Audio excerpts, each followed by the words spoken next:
morning, viewers. Welcome to my brief devotion titled Fresh Bread. And I do hope that it makes an impact in your life as you begin a new day in Christ. Eretz Israel is the alarm clock of the world.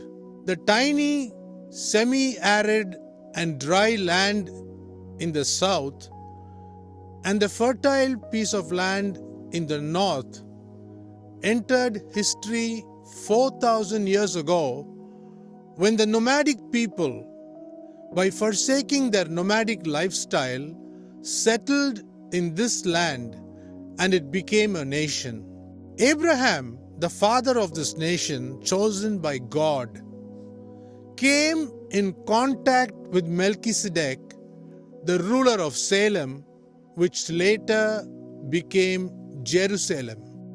President Donald Trump of the United States of America, during his previous term in office between 2016 and 2020 AD, ensured that Jerusalem regained its capital status by replacing the city of Tel Aviv.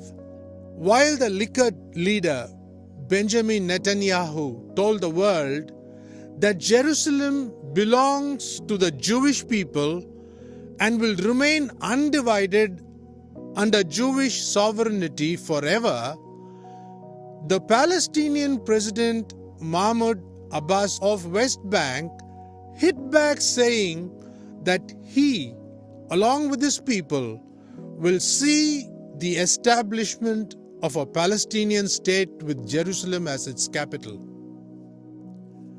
The Hamas Prime Minister of Gaza, Ismail Haniyeh, once demanded that all Jewish settlements be destroyed and the Palestinian refugees who were sent out in 1948, the year Israel became a nation again, be granted the rights of return to what they claim is their homeland.